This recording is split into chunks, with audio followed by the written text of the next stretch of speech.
Welcome back to welcome back to Quantitative Reasoning Online, lesson 15D preview. And of course, that one is going to be designing an experiment. But this is going to be on how to design an effective experiment to minimize bias and control confounding and all the other good stuff. So, with no further ado, why don't we go and do it? Here we go. Almost.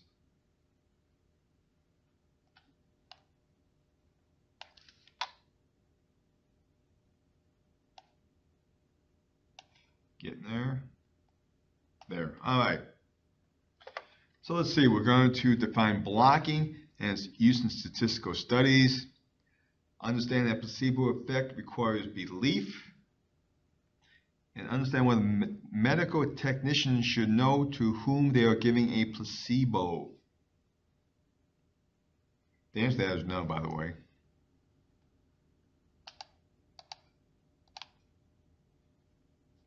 So, in the next class, you will continue to learn more about statistical studies and their design, including distinguishing between an observational study from an experimental study, and exploring double-blind and blocking strategies.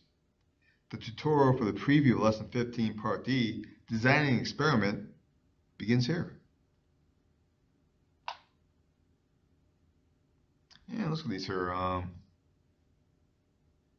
We have what, 1, 2, 3, 4, 5 groups, and looks like they're a mix of men and women, so a good distribution of sexes.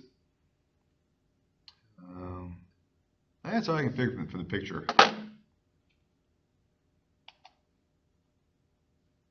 Okay, when researchers feel that different types of subjects may react differently to a treatment, they often divide the subject into homogeneous groups or blocks to minimize variability. Less variability within blocks make the study more sensitive to changes due to a treatment. Less variability within a block makes study more sensitive to changes due to a treatment. All right. Blocking is a strategy that is used in the design of statistical experiments. Perform a search on the internet for the definition of blocking. Enter the definition and some examples here and in your personal statistics dictionary. Alright, put me on pause now and go do that. Go on the internet and look up the definition of blocking in terms of statistics. Okay, so did you get any? So for blocking and some examples. Pretty much a lot of it put up here. Blocking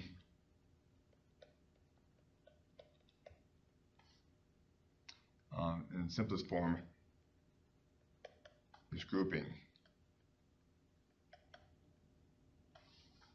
And the key is grouping and set up early in this paragraph. Homogeneous groups. For example, say you wanted you're testing a drug.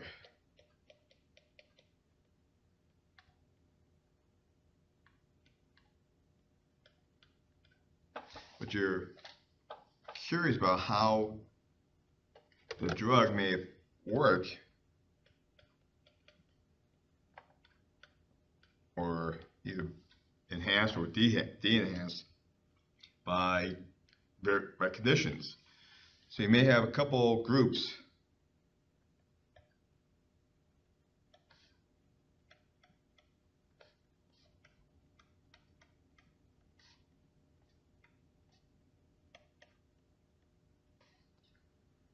Or probably maybe 20, 30, 40, 50, who knows.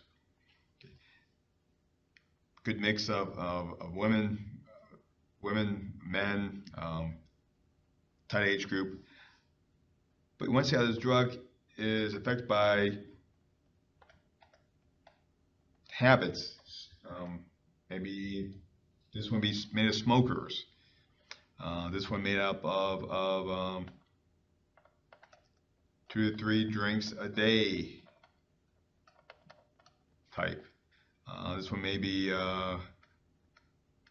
BMI over something. This group may be, say, you worry about smoking, alcohol, weight,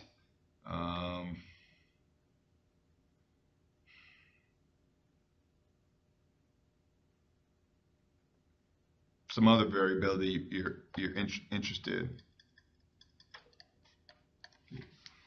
So by blocking means you're going to make your groups that have some homogeneous, something they all have in common. And it's a way of reducing a variability or looking at a specific variability within a group, or maybe not variability, but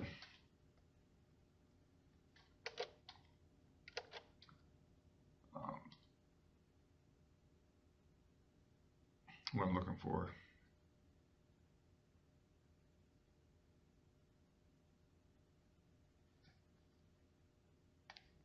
And let's just give it as a variable. A variable that may affect the outcome of the testing. That's an example of blocking. Within each group,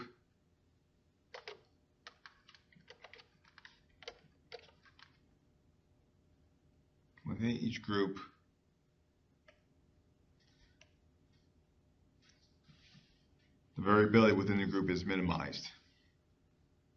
And now we compare how the effectiveness of this drug over a wide range of lifestyle choices.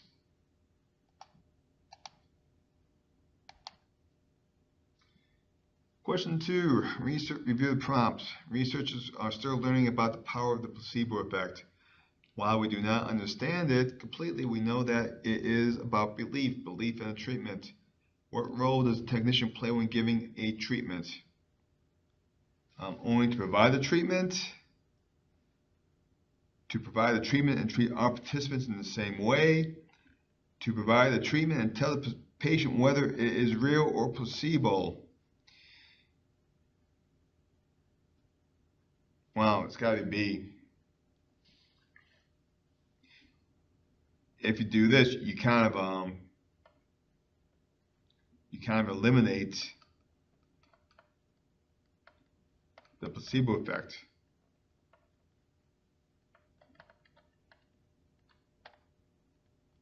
Because you know you're getting placebo, you're not going to maybe feel better over it, which is why you have a double-blind study, because that way the provider, technician, doesn't know who's getting it.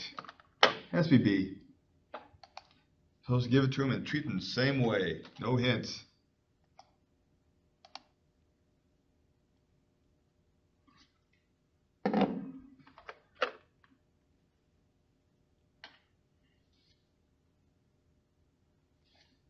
Look at here.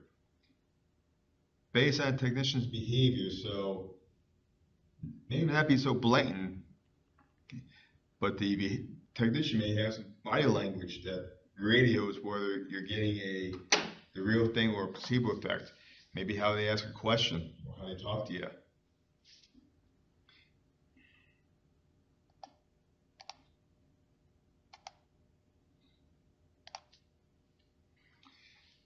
In a medical experiment, technicians who give the pill, either real or placebos, are essentially playing the role of actors to establish belief in the patient.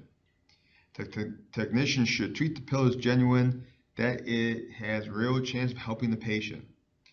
What would help the technician play this part best?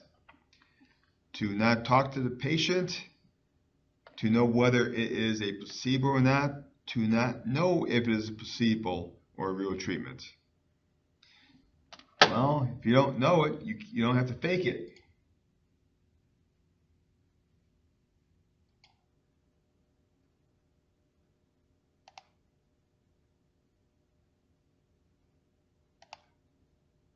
I said, if you don't know what it is, you don't have to try and fake enthusiasm in the pill. That was a short one. So, how confident are you that you can define blocking as used in statistical studies? Somewhat. How confident that you can understand placebo effect requires belief. And how confident are you that understanding what a medical technician should know to whom they are giving a placebo, double blind?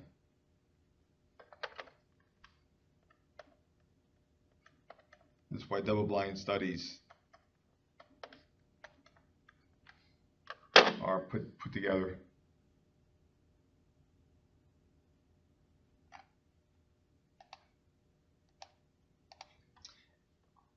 And with that, we have finished up lesson 15D, designing experiment preview.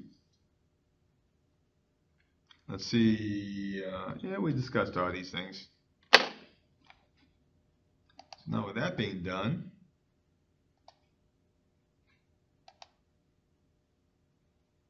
complete 15D tutorial. Go back and do it again, look it over, again do some internet searching on blocking experiments or experiment block design, and see if you can find yourself another example, or two, or three, on designing a block experiment. And I'll see you shortly for questions 1 through 3.